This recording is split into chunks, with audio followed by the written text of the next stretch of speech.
ছাড়তে হবে পরকাল যেতে। দুনিয়ার রং তামাশায় আসো তুমি মেতে, এই দুনিয়া ছাড়তে হবে পরকাল যেতে। জন্নত জাহান্নামের কথা, জন্নত জাহান্নামের কথা ভুলে গেছো নাকি? থেমে যাবে জীবন তোমার, বন্ধ হবে আখি। ওরে মন,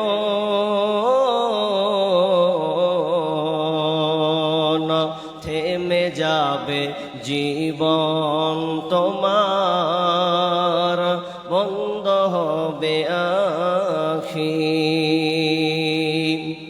আপন ঝরে করো ভারী, সময় যে আর নাই। মরণ পাখি দিলে রে ডাক, রবে না উপায়। আপন ঝুরি করো ভারী, সময় যে আর নাই। মরণ পাখি দিলে রে ডাক, রবে না উপায়, রবে না উপায়। খাঁচা ছেড়ে উড়াল দিবে, খাঁচা ছেড়ে উড়াল দিবে, কেমনে ধরে রাখি? থেমে যাবে জীবন তোমার, বন্ধ হবে আখি। মরণ পাখি যেদিন এসে করবে ডাকা ডাকি, থেমে যাবে জীবন তোমার, বন্ধ হবে আখি। থেমে যাবে জীবন তোমার, বন্ধ হবে আখি। ওরে মন, থেমে যাবে জীবন তোমার, বন্ধ হবে আখি।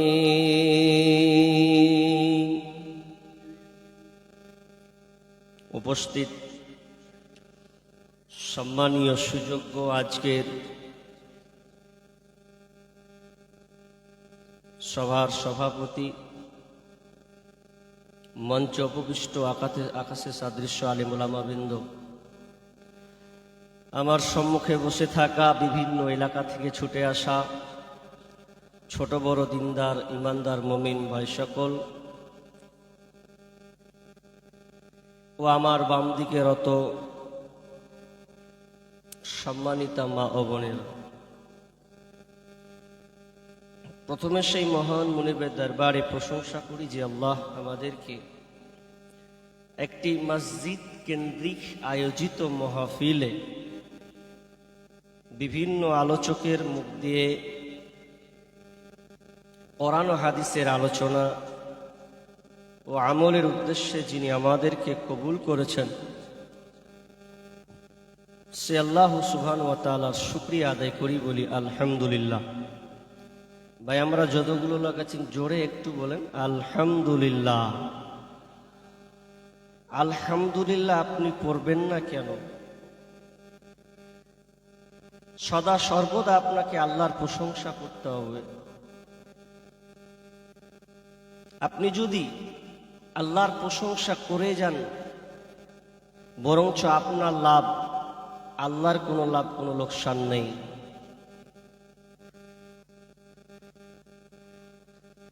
আলহামদুলিল্লাহ আপনি কেন পড়বেন?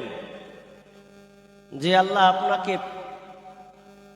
বিনা পারিশ্রমিক মাধ্যমে, বিনা পারিশ্রমিক ছাড়াই কোনো খরচ ছাড়াই আপনি আল্লাহর আয়ু ভোগ করছেন।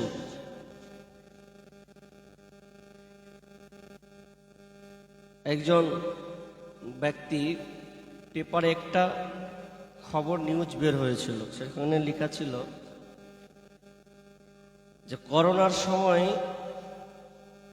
ও করোনাতে আক্রান্ত, তার চেয়ে একটা ভয়াবহ রোগ তাকে হয়েছে।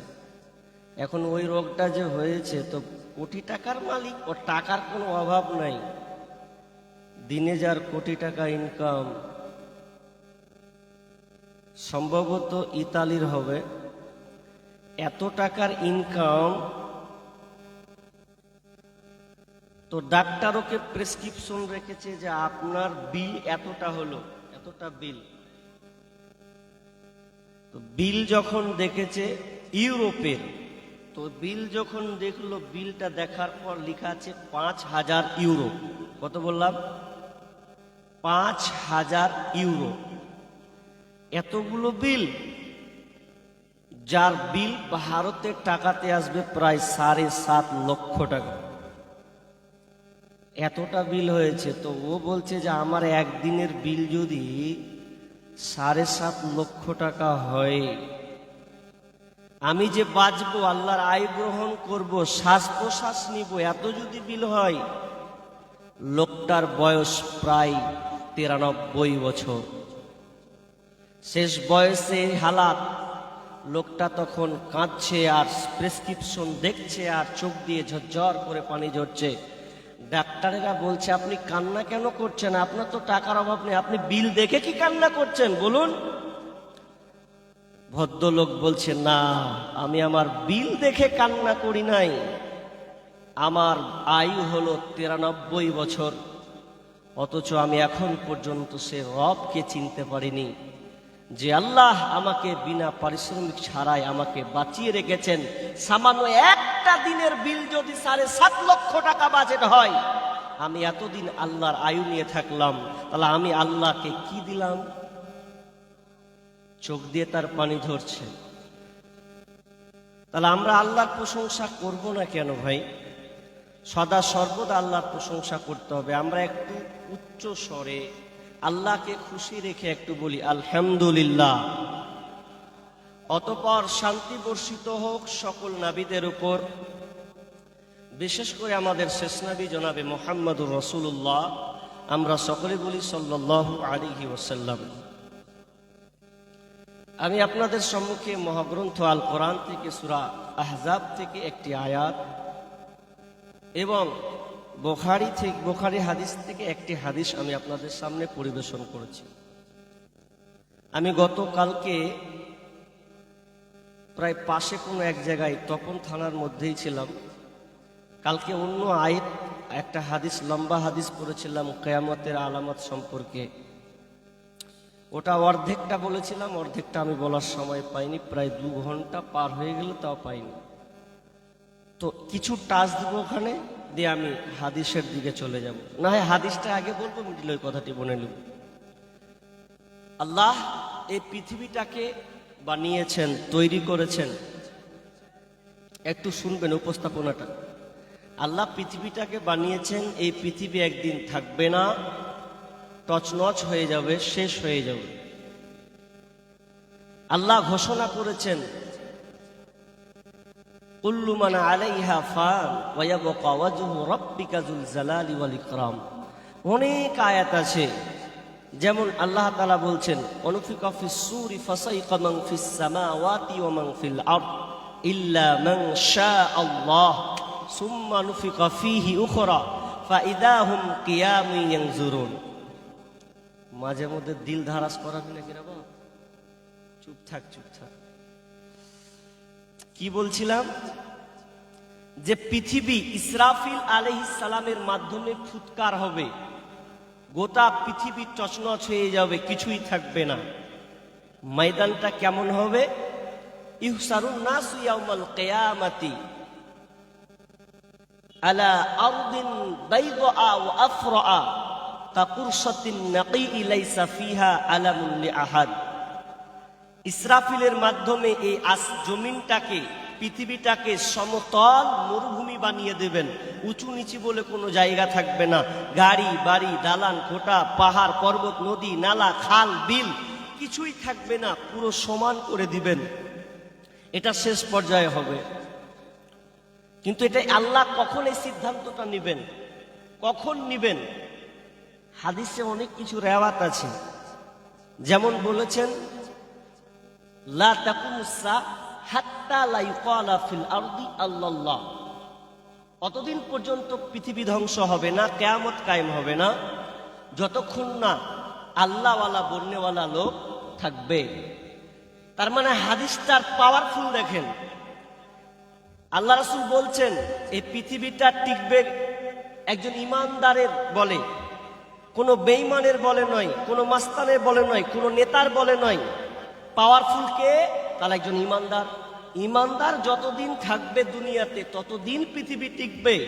কোনো নেতার কারণে নয়, কোনো রাজনৈতিক দলের কারণে নয়, কেউ ঠেকাতে পারবে না। দিয়ে আল্লাহ বলবেন শেষের বেলাতে আবার কুটিয়ে নিবেন, ইল্লা আলা শিরারিল খালক, শুধুমাত্র টিকে থাকবে কারা? যারা নিকৃষ্ট অপদার্থ লোক, বেঈমান লোক, আল্লাহকে আর ডাকতে জানে না, চিনে না। তখন আল্লাহ বলবেন ইসরাফিল রে সুরফুক, আর এই মানুষগুলোর সামনে গজব চাপিয়ে দে, কারণ আমার আল্লাহওয়ালা একটা লোক নাই, সবকে নিয়ে নিয়েছি, এখন যেগুলো আছে ওদের উপরে আযাব চাপিয়ে দে। তো ওই যুগটা, ওই জামানাটা কেমন ভাবে আসবে? আল্লাহ রাসূল কিয়ামতের আলামত কিছু সাইন বর্ণনা করেছেন। যারা বর্তমানে লেখক বা রাইটার কিতাব লিখেছেন, অনেক অধ্যয়ন করেছেন, তারা কিয়ামতকে 3 ভাগে ভাগ করেছেন। তার মধ্যে আমি একটাই ভাগ বলবো, ইনশাআল্লাহ পরবর্তী কোনো জায়গায় বড় আলামত ধরা যাবে। ছোট ছোট আলামত যেগুলো আল্লাহ রাসূল বলেছেন সেগুলো আমরা বুঝতে পারবো। কখন পৃথিবী ধ্বংস হবে, কতটা তাড়াতাড়ি আছে, এই হাদিসগুলো যখন বলবো আপনাদের সামনে, আপনারা শুধু হ্যাঁ হু দিবেন। যদি আমার আল্লাহ রাসূল বলেছেন এমন একটা জামানা আসবে, আমি যে আলামতগুলো বললাম, যখন তোমরা এই আলামতগুলো দেখতে পাবে তখন তোমরা জেনে নাও কিয়ামত খুব সন্নিকটে। এটা কি করে বুঝবো? আপনাকে একটা উদাহরণ দিই, তারপর আমি আয়াতের দিকে চলে যাই। আমরা অনেকে বাইক চালাই না, বাইক চালাই, বাইক চালাই অনেকের। এখন বেশিরভাগ মানুষের ইয়ং চ্যাংরা পোলাপান তো বাইক হবে, না হলে হবে না কাজ, ওর বাইক লাগবেই। এখন ও বাইক, যারা আমরা বাইক চালাই, বাইক চালাতে গিয়ে একটা আবার প্রসেস আছে। আপনি যখন পেট্রোল ভরবেন, তো পেট্রোল ভরতে গেলে আপনি ধরুন 1 লিটার পেট্রোল ভরেছেন, ওই 1 লিটার পেট্রোল ভরতে গিয়ে আপনাকে মাইল হতো দিবে, কিলোমিটার ধরলেন আপনি ধরলেন রাস্তা যেতে পারবেন 50 কিলোমিটার, ধরে নিলাম 1 লিটার পেট্রোলে আপনি চলে গেলেন 50 কিলোমিটার। কিন্তু বাইক আপনাকে একটা বার্তা দিবে, যখন আপনি বাইকটা চালাবেন, চালাতে চালাতে আচ্ছা তেল ক্ষয় হবে কি হবে না? হবে না? হবে। হতে গিয়ে শেষ পর্যায়ে আপনাকে, যদি আপনার তেল ফুরিয়ে যায়, শেষ হতে থাকে, আপনাকে ও বাইক আপনাকে একটা ওয়ার্নিং দেবে, খাচ একটা আওয়াজ দিবে, খাচ মানে কি ব্রেক, যখন আচকা আচকা উঠবে তখন আপনাকে বার্তা দিবে যে দেখো গাড়ির তেল কিন্তু ফুরিয়ে আসছে, তাড়াতাড়ি তেল ভরো, যদি না ভরো তো হেঁটে হেঁটে বাড়ি যাও। এটা আপনাকে ওয়ার্নিং দেয়। যারা বাইক চালান তারা বুঝেন, দেয় কি দেয় না? দেয়, ওয়ার্নিং দেয়, বলে দেয় আপনাকে যে রেজাপে আছে না, শেষ হলো কি হলো, আপনাকে ওয়ার্নিং দেবে। ঠিক তেমনি ভাবে পৃথিবী কখন ধ্বংস হবে, এই পূর্বে মুহূর্ত আস্তে আস্তে সিরিয়াল বা সিরিয়াল, সাইন বা সাইন যাবে। তো কিয়ামত কখন হবে এটা কিন্তু আল্লাহ রাসূল বলে যাননি, তবে দিন বলে গেছেন। আবু হুরায়রা থেকে হাদিসটা বর্ণনা আছে দিন থেকে। কেমন? হাদিসটা বলি তারপরে চলে যাই। আবু হুরায়রা রাদিয়াল্লাহু তাআলা আনহু বলেন, সূর্যোদয়ের মাধ্যমে যত দিন যায়, সূর্যোদয়ের মাধ্যমে যত দিন যাবে, তার মধ্যে সর্বোত্তম দিন হলো জুমার দিন। জুমার দিনটা হলো সবচাইতে সর্বোত্তম দিন। বিশ্বনবী বলছেন কেন এই দিনটা সর্বোত্তম দিন? কারণ এই জুমার বারের দিনে আদম আলাইহিস সালামকে বানানো হয়েছে। আদম আলাইহিস সালামকে তিনি বানিয়েছেন জুমা বারের দিনে। বিশ্বনবী বলছেন এই জুমাবারের দিনে আদম আলাইহিস সালামকে জান্নাত থেকে বহিষ্কার করা হয়েছিল। শুধু তাই নয়, এই জুমাবারের দিনে আদম আলাইহিস সালামের তওবাকে কবুল করা হয়েছিল। তিনি অপরাধ করেছিলেন, তিনি তো একজন মানুষ। এই অপরাধ করার ফলে সে আল্লাহর কাছে তাওবা ইস্তেগফার করেছিল, রব্বানা যালামনা আনফুসানা ওয়া ইল্লাম তাগফির লানা ওয়া তারহামনা লানাকুনান্না মিনাল খাসিরিন। এই দোয়া শুধু পড়তেছিলেন।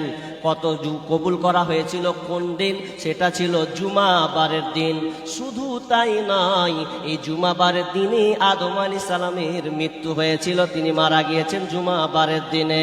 বিশ্বনবী তারপরে বলছেন এই জুমাবার দিন যখন জুমাবার দিন আসে, সেদিনকে মানুষ এবং জিন ছাড়া পৃথিবীতে যত পশু পক্ষী আছে রে, সবাই সেদিনকে কান্নার রোল বইয়ে দেয়।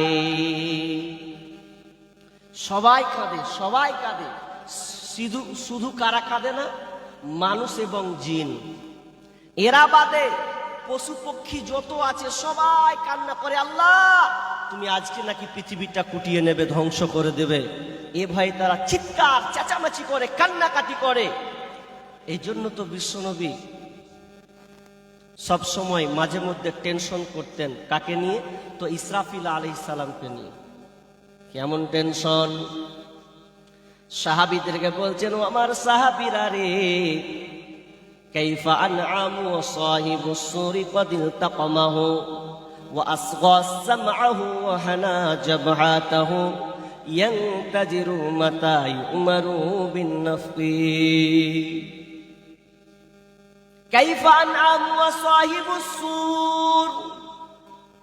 ও সাহাবীরা বলো, আমি কেমন করে আনন্দ উল্লাস করব, কেমন করে আমি আনন্দে থাকবো বলো, কেমন করে আমি দুনিয়াতে ভোগ বিলাসিতার মধ্যে আমি থাকবো বলো। কাইফা আনআমু ওয়া সাহিবুস সুরি ক্বাদ ইলতাকামাহু ওয়া আসগা সামআহু ওয়া হানা জাবহাতাহু। অথচ ইসরাফিল আলাইহিস সালাম কানকে খাড়া করে রেখেছেন, মাথাকে নুইয়ে রেখেছেন। ইয়ানতাজিরু মাতা ইউমারু বিন নাফকি। এই প্রতিক্রিয়মান হয়ে যে কখন জানি আল্লাহ ইসরাফিলকে বলবে, ইসরাফিল রে তুমি সুরটাকে ফুঁকে দাও।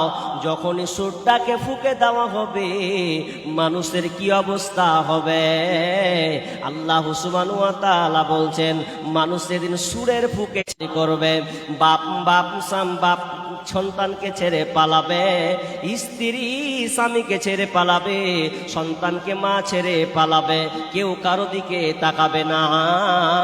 মনে হবে তারা মাতালের মতন ছুটাছুটি করছে। ওয়ামা হুম বিসুকারা। আল্লাহ বলছেন ওরা মাতাল নয়, ওয়ালাকিন আযাবাল্লাহি শাদীদ। বরং তারা আল্লাহর কঠিন আযাবকে দেখে দেওয়ানা পান হয়ে গেছে। আল্লাহর কঠিন আযাবকে দেখে তারা হতভম্ব হয়ে গেছে। এই বিভীষিকাময় পরিস্থিতি থেকে তারা বেতাল হয়ে গেছে। আল্লাহর কঠিন আযাবে ধরা খেয়েছে, এই জন্য তারা মাতালের মতন ছোটাছুটি করবে। বিশ্বনবী বলছেন, আমি কেমন করে আনন্দে থাকি বলো? যখন আল্লাহ ইসরাফিলকে বলবে, ইসরাফিল সুর ফুঁকে দাও, তখন কি জানি কোন অবস্থা হবে, আমি কেমন করে আনন্দ কাটাবো? একজন নবী যার আগের গুনাহ মাফ, পরের গুনাহ মাফ, সেই নবী আমাদেরকে বলছেন আমি কেমন করে আনন্দ থাকাবো, কিয়ামতের মহাপ্রলয়টা কত কঠিন হবে। তখন সাহাবীরা বলছেন, ওয়া মা তা'মুরুনা ইয়া রাসূলুল্লাহ, তাহলে আপনি আমাদেরকে কি নির্দেশ দিচ্ছেন? তাহলে আমরা কোথায় যাব, আমাদের আবার কি হবে? বিশ্বনবী বললেন, ক্বালা, তোমরা বলো, কুলু হাসবুনাল্লাহ ওয়া নি'মাল ওয়াকিল। তোমরা এই কথা বলো যে আল্লাহর উপরে তোমরা ভরসা রাখো, আল্লাহ আমাদের জন্য যথেষ্ট এবং আল্লাহ তিনি উত্তম কার্যনির্বাহক। তোমরা নির্ভয় হয়ে যেও না, তোমরা হতাশা হয়ে যেও না। আল্লাহ হলেন তোমাদের সঙ্গে, অথবা আল্লাহর উপরে তোমরা ভরসা রাখো। জুমাবারের দিনই ধ্বংস হোক। আমি কিছুদিন আগে উত্তর দিনাজপুরের শেষ মাথা ইসলামপুরে আরো শেষ মাথাতে কোন একটা প্রোগ্রামে ছিলাম। রাত বৃহস্পতিবার প্রোগ্রাম, দিনের শুক্রবার, ওইদিকে জুমার খুতবা দিব।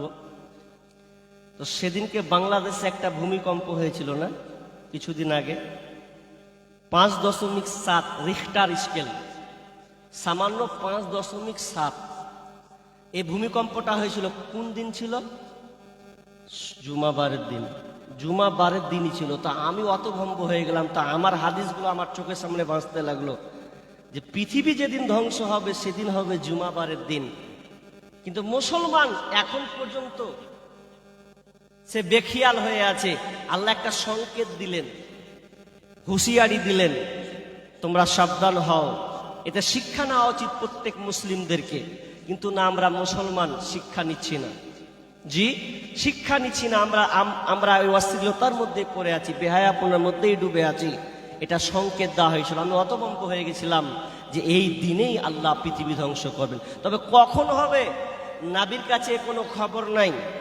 যখন সাহাবীর আল্লাহ বলছেন, আল্লাহ রাসূল বলেন না পৃথিবী কখন ধ্বংস হবে, তো আল্লাহ নবীকে শিখাচ্ছেন, আপনি বলেন বিসমিল্লাহির রহমানির রহিম, ইয়াসআলুকান নাসু আনিস সাআ কুল ইন্নামা ইলমুহা ইনদাল্লাহ ওয়া মা ইউদরিকা লাআল্লাস সাআতা তাকুনু করিবা। সূরা আহজাবের 63 নম্বর আয়াতে আল্লাহ রাব্বুল আলামিন নবীকে বলছেন, নবী, যারা আপনাকে কিয়ামত সম্পর্কে জিজ্ঞাসা করে আপনি তাদের বলুন, কুল ইন্নামা ইলমুহা ইনদাল্লাহ, এই জ্ঞান কেবলমাত্র আল্লাহর কাছে আছে। আল্লাহ ছাড়া পৃথিবীর কারো কাছে জ্ঞান নাই, একমাত্র আল্লাহর কাছে আছে। ওয়া মা ইউদরিকা লাআল্লাস সাআতা তাকুনু করিবা, তবে নবী আপনি কি জানেন কিয়ামত খুবই সন্নিকটে, আর বেশি দূরে নয়। তবে কিয়ামত কখনো হবে রে, এটা আমাদের কারো জ্ঞান নাই। তবে বিশ্বনবী আমাদেরকে বলেছেন, সাইন বর্ণনা করেছেন, এ আলামত হলে তোমরা জেনে নাও কিয়ামত খুবই সন্নিকটে। এবার সাইনগুলো আপনাদের সামনে বলছি।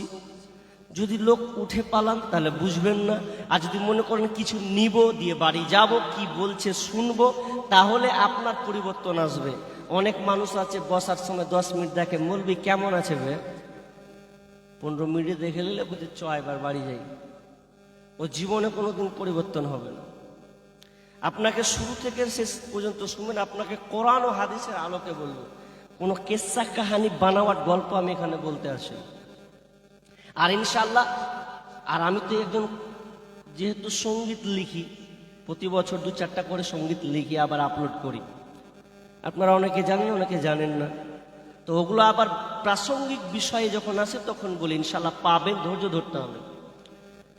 তো কিয়ামতের সাইন কি হবে এটা আল্লাহ রাসূল বলে গেছেন ছোটগুলো। যে হাদিসটা বলেছি ওই হাদিসটা আমি আপনাদের সামনে বলছি। তবে একটা প্রশ্ন, আপনারা প্রশ্নের উত্তরটা দেন, পৃথিবীর অবস্থা ভালো না খারাপ? বলুন সবাই। খারাপ। কি করে খারাপ হলো জি ভাই? এত সুবিধা তাও খারাপ? জি, 20 বছর পেছনে চলে যান, সে সময় তো এতটা এই মোবাইল হাতে সবার হাতে ছিল? বলুন ছিল? ছিল না। আমার বাপ আমাকে 2015 সালের পরে মোবাইল দিয়েছে, 15তে পরে, তার আগে মোবাইল দেয়নি। তো মোবাইল এখন সব ছেলের হাতে আছে, নাই? সবার হাতে। তো সুবিধা তো। এই মোবাইলে আপনি দেখবেন কোন দিকে যাবেন, ম্যাপ, এখান থেকে গঙ্গারামপুর কোন দিক, বুনিয়াদপুর কোন দিক, হরিরামপুর কোন দিক, ঠিক না? তাহলে আপনি চিনে ফেলবেন, বলে দিবে। এই মোবাইলে আপনি যদি বলেন যে আমি মদিনার লাইব্রেরিতে কোন বইটা আমি চয়েস করব, আপনি গুগল থেকে সার্চ করলে আপনি পেয়ে যাবেন। আগে ইমাম বুখারী আলাইহির রহমাকে 3 মাস হাঁটতে হয়েছে একটা হাদিসের জন্য। আর খুবই সহজ, একটা বাড়িতে টুকটুকি আপনার আছে, টুকটুকি বুঝেন? টুকটুকি কি বলেন আপনারা? টোটো। টোটো। এই যে টুকটুকি টোটো, টুকটুকি আমরা বলি মানে টুকটুক করে চলে, ওই লেগে টুকটুকি। এই টোটো বা আমরা অনেকে বলি চেন্নাই, চেন্নাই, আর আসামে বলছে পিলপিলি, ওইদিকে চেন্নাই টোটো কিছু বুঝবে না। তো এটা কত সুবিধা যে আপনি বাড়ির পাশে বলছেন ভাই চল, অথচ আপনাকে হয়তো এখান থেকে নালাগোলা হোক কিংবা বুনিয়াদপুর হোক অনেক মানুষকে হেঁটে যেতে হয়েছে, হয়নি? হয়েছে। রাস্তা এরকম ছিল না, মাটির এতখানি করে কাদা। তো দুনিয়া তো যান্ত্রিক সভ্যতার যুগ, সবই তো উন্নত, তো খারাপ দিক থেকে হলো, কোত্থেকে খারাপ হলো? ভালো নয়। এটা বুঝবেন কিভাবে? একটা উদাহরণ, আমার একটা বডি, ধরুন আপনার বাবার অসুখ, ডাক্তার বলছে যে তোমার বাবার অসুখ হয়েছে, তো ভেতরের ল্যাবরেটরিতে দেখবো কি সমস্যা আছে। তা আপনি বলছেন কেমন কথা হলো, আমার বাপকে তো দেখতে সুন্দর লাগছে, ঝাকাস লাগছে, আর ডাক্তার বলছে ভালো নয়। এখন ক্যামেরা হচ্ছে দুই ধরনের, একটা হচ্ছে স্টুডিও ক্যামেরা, একটা হলো X-ray clinic camera. Studio camera কি? এই যে ক্যামেরা, এই ক্যামেরা স্টুডিও ক্যামেরা, আপনি তুলবেন, দেখতে ভালো লাগবে, আব্বা একটু দাঁড়ান তো দেখি, হাজি আর আব্বাকে দেখতে তো খুব সুন্দর লাগছে, ডাক্তার বলছে গোলমাল আছে, খুবই ভালো লাগছে দেখতে। এখন ওই বাপকে যখন এক্সরে ক্লিনিকে যখন ঢুকাছে, যখন ছবিটা তুলছে, তখন ওপর নেবে না ভেতর নেবে? ভেতর নেবে। আর ভেতর যখন দিচ্ছে রিপোর্ট বের হচ্ছে, তো তোর বাপকে ক্যান্সার হয়ে গেছে, এখন দেখা। স্টুডিও ক্যামেরা কি বলছে? তোমার বাপ সুন্দর। আর এক্সরে ক্লিনিক ক্যামেরা কি বলছে? তোমার বাপ শেষ, ক্যান্সার। তাহলে দুই রকম তথ্য। কিন্তু দুনিয়াটা আমরা বাহ্যিক ভাবে দেখছি খুবই সুন্দর, এত তাড়াতাড়ি 500 কিলোমিটার 1000 কিলোমিটার দূরে একটা দেশ অন্য দেশের সঙ্গে মোবাইলে কথা বলছি, কত সুবিধা। কিন্তু তাড়াতাড়ি যত যান্ত্রিক সভ্যতা হবে, তাড়াতাড়ি পৃথিবী কুটবে। এখন আপনি কোরআনকে বলেন কোরআন, হাদিসকে বলেন ও হাদিসের নববীগুলো, হাদিসগুলো আপনি রিসার্চ করেন, বলেন কোরআনে আপনি তাকে প্রশ্ন করেন পৃথিবীর অবস্থা কেমন, তাহলে তারা বলবে পৃথিবী আর বেশি দূরে নাই, পৃথিবী আর ধ্বংস হতে আর বেশি দূরে নাই, তাড়াতাড়ি পৃথিবীকে কটিয়ে না হবে। কিন্তু বিজ্ঞান আপনাকে বলবে না, পৃথিবী অনেক সুন্দর, আপনারা ভবিষ্যৎ সুন্দর, আপনি অনেক কিছু করতে পারবেন। কিন্তু বিশ্বনবী আমাদেরকে অভ্যন্তরীণটা বহিঃপ্রকাশ করে চলে গেছেন। বিষ্ণু বলছেন, আনাস রাদিয়াল্লাহু তাআলা আনহু তিনি বর্ণনা করছেন, আন্না সামিতু রাসূলুল্লাহি সাল্লাল্লাহু আলাইহি ওয়াসাল্লাম, আমি বিশ্বনবীর মুখ দিয়ে শুনেছি, বিষ্ণু বলছে ইন্না মিন আশরাতিস সাআ, কিয়ামতের আলামতের মধ্যে এটাও একটা আলামত। কি সেই আলামত? আইয়ুরফাল ইলম, বিদ্যা উঠে যাবে। এক নাম্বার বিষ্ণু বলেছেন, কিয়ামতের আগে, পৃথিবী ধ্বংস হওয়ার আগে তোমরা দেখতে পাবে রে, জ্ঞানকে উঠিয়ে নেওয়া হবে, কোনো জ্ঞানী মানুষ থাকবে না, ইলমকে উঠিয়ে নেওয়া হবে। ওয়ায়াকসুরাল জাহাল, মূর্খতা বৃদ্ধি পাবে, জ্ঞানীরা জ্ঞানীকে উঠিয়ে বিদ্যা উঠে যাবে, বিদ্যা বলে কিছু থাকবে না। আর দ্বিতীয় নম্বর, মূর্খতা বৃদ্ধি পাবে। হাদিসটাকে সাংঘর্ষিক মনে হয় না? আল্লাহ রাসূল বলছেন যে আইয়ুফাল ইলম, জ্ঞান উঠিয়ে নেওয়া হবে। আপনি দেখেন তো আজকে বর্তমানের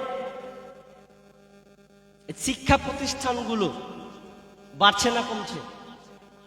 কথা উত্তর দেন। বাড়ছে। আর আল্লাহ রাসূল বলছেন যে জ্ঞানকে উঠিয়ে নেওয়া হবে, মানে শিক্ষা উঠিয়ে নেওয়া হবে, শিক্ষা থাকবে না। আর আমরা ফের চাক্ষুষ দেখছি যে পাড়ায় পাড়ায়, গ্রামে গ্রামে কি হচ্ছে, বাচ্চাদের জন্য স্কুল তৈরি হচ্ছে, কলেজ ইউনিভার্সিটি অনেক তৈরি হচ্ছে। তো আল্লাহ রাসূলের কথা তো মিথ্যা হয়ে গেল। ভালো করে বুঝবেন, আল্লাহ রাসূল বললেন আইয়ুফাল ইলম, বিদ্যা উঠে যাবে, ইলম উঠে যাবে। তাহলে আল্লাহ রাসূল কোন ইলমের কথা বললেন, কোন বিদ্যার কথা তিনি আমাদেরকে বললেন?